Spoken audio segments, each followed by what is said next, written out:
नमस्कार, आदाब, सत श्री अकाल, जय भीम, जोहार। मेरा नाम है नवीन कुमार।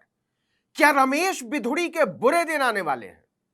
क्योंकि सुप्रीम कोर्ट ने कह दिया है कि अगर आपराधिकता जुड़ी होगी तो सांसदों को मिली मुकदमे से छूट पर हम फिर से विचार करेंगे। अभी तक क्या होता था? यह होता था कि संसद में दिए गए किसी भी सांसद के बयान के लिए किसी भी कोर्ट में किसी तरह का कोई मुकदमा नहीं चलाया जा सकता, कोई थाना कचहरी नहीं। यह हर सांसद का विशेषाधिकार होता है। इसी वजह से दानिश अली को लोकसभा में कटुआ, मुल्ला, भड़वे, उग्रवादी बोलने के बाद भी रमेश बिधुड़ी के खिलाफ किसी तरह का कोई मुकदमा नहीं हुआ, जबकि यह सीधे सीधे धर्म के आधार पर उत्पीड़न और धमकाने का मामला है, फसाद के लिए उकसाने का मामला है। लेकिन सुप्रीम कोर्ट अब इस छूट को खत्म करने पर विचार कर रहा है। आपको बता दें कि सांसदों, विधायकों को विशेषाधिकार देने वाले सुप्रीम कोर्ट के अपने ही पुराने आदेश पर पुनर्विचार करने के लिए संविधान पीठ ने सुनवाई शुरू कर दी। इस संविधान पीठ की अध्यक्षता खुद मुख्य न्यायाधीश डीवाई चंद्रचूड़ कर रहे हैं। इसके बाद से ही रमेश बिधुड़ी की सांस अटकी हुई है। आपको बता दें कि सुप्रीम कोर्ट की 7 जजों की संविधान पीठ ने 4 अक्टूबर को एक बड़ी टिप्पणी में कहा कि वह सांसदों, विधायकों को मिले विशेषाधिकार पर विचार करेगी। इसका सीधा मतलब यह हुआ कि सुप्रीम कोर्ट सांसदों, विधायकों को मुकदमे से छूट देने वाले 1998 के आदेश की समीक्षा करने जा रहा है।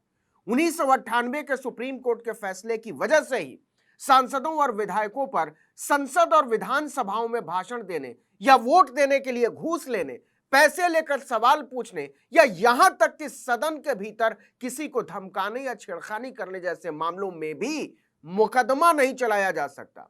इस पर सिर्फ और सिर्फ संसद या विधानसभा की अपनी प्रिविलेज कमेटी और एथिक्स कमेटी ही सुनवाई और फैसला कर सकती है। लेकिन अब सुप्रीम कोर्ट ने कहा है कि अगर मामले में आपराधिकता जुड़ी है तो कानून निर्माताओं को मिली इस छूट पर विचार किया जाएगा।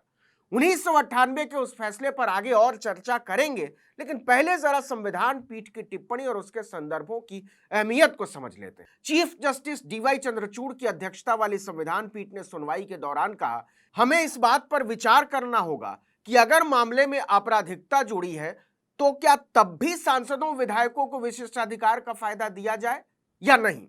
पीठ ने 1998 के फैसले का जिक्र करते हुए कहा, हम यह मानते हैं कि आपराधिकता के बावजूद कानून निर्माताओं को, लेजिस्लेटर्स को छूट मिली हुई है, लेकिन हमें सोचना पड़ेगा कि क्या इसे जारी रखना उचित है। आपको बता दें कि मुख्य न्यायाधीश के अलावा इस संविधान पीठ में जस्टिस एएस बोपन्ना है, जस्टिस एमएम सुंदरेश हैं, जस्टिस पीएस नरसिम्हा है, जस्टिस जेबी पारदीवाला हैं, जस्टिस संजय कुमार है और जस्टिस मनोज मिश्रा हैं। आपको बता दें कि 20 सितंबर को सुप्रीम कोर्ट ने नोट के बदले वोट मामले में 1998 के फैसले की समीक्षा के लिए संविधान पीठ का गठन किया था। संविधान पीठ ने इसी मामले पर सुनवाई शुरू की।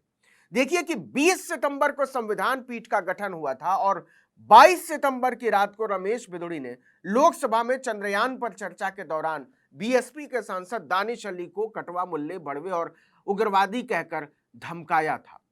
अब जरा समझते हैं कि क्यों इस संविधान पीठ का गठन किया गया है और इसका क्या असर हो सकता है भारत की राजनीति पर। साल 2019 में झारखंड मुक्ति मोर्चा प्रमुख और पूर्व मुख्यमंत्री शिबू सोरेन, उनकी बहू सीता सोरेन समेत पार्टी के 4 सांसदों पर आरोप लगा कि 2012 में राज्यसभा चुनाव के दौरान एक उम्मीदवार को वोट देने के लिए उन्होंने रिश्वत ली थी। इस पर सीबीआई ने सोरेन और उनकी पार्टी के सांसदों के खिलाफ मामला दर्ज कर दिया। इस पर सीता सोरेन ने सुप्रीम कोर्ट में याचिका दायर कर दी और दलील दी कि संवैधानिक प्रावधान सांसदों को इन मामलों में मुकदमे से छूट देते हैं। इसके बाद सुप्रीम कोर्ट ने मामले को सीधे रद्द कर दिया कि बात तो सही है। लेकिन 12 दिसंबर 2005 को क्या हुआ था, एक निजी टीवी चैनल ने कोबरा पोस्ट का एक स्टिंग ऑपरेशन दिखाया था। इसमें 11 सांसदों को संसद में सवाल उठाने के बदले नोट लेते हुए दिखाया गया था।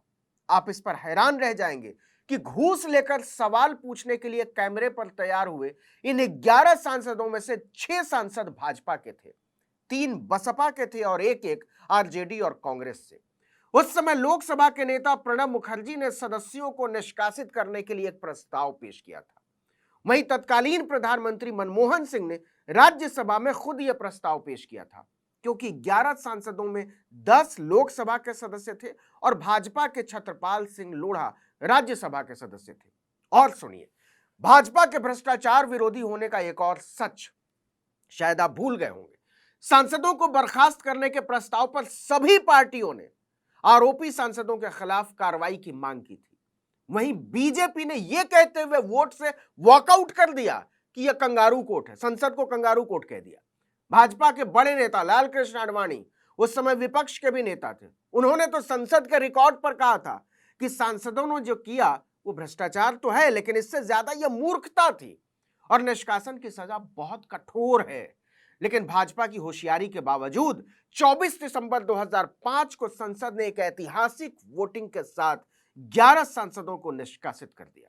ऐसा दुनिया के किसी भी देश के संसदीय इतिहास में पहली बार हुआ था जब संसद ने जनता के बीच से चुनकर आए 11 सांसदों को नैतिकता के नाम पर बर्खास्त कर दिया। लेकिन उस घटना का जिक्र हम संविधान पीठ की सुनवाई के संदर्भ में क्यों कर रहे हैं? इसकी बहुत बड़ी वजह है, क्योंकि सांसदों ने अपने निष्कासन को चुनौती देते हुए सुप्रीम कोर्ट में एक याचिका दायर कर दी कि साहब ये तो गलत हुआ है।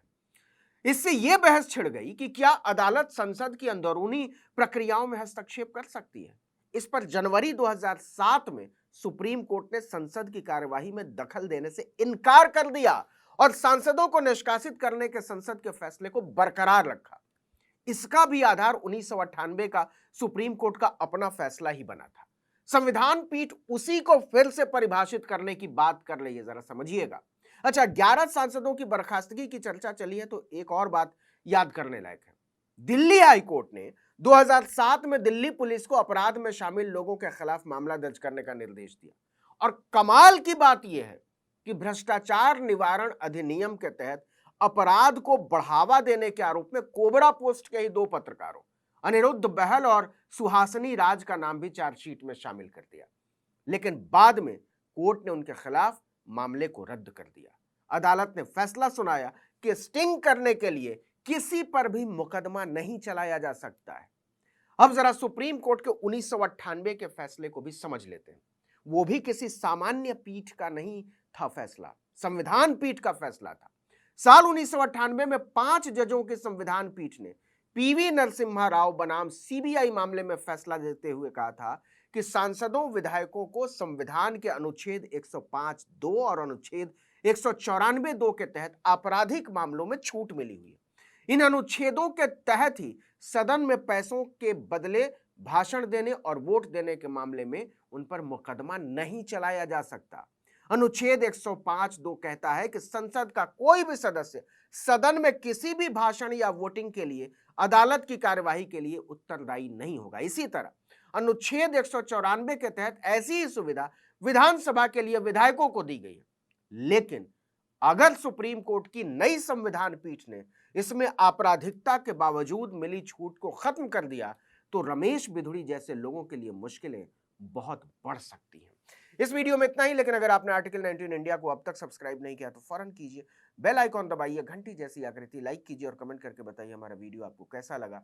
यूट्यूब पर देख रहे हैं तो हमारे चैनल को सब्सक्राइब कर दीजिए, फेसबुक पर देख रहे हैं तो हमारे पेज को लाइक कीजिए, इंस्टाग्राम पर हमें फॉलो कीजिए और हमारा ट्विटर हैंडल है article19_India और मेरा ट्विटर हैंडल है नवीन जर्नलिस्ट। आप मुझे भी फॉलो कर सकते हैं। नमस्कार।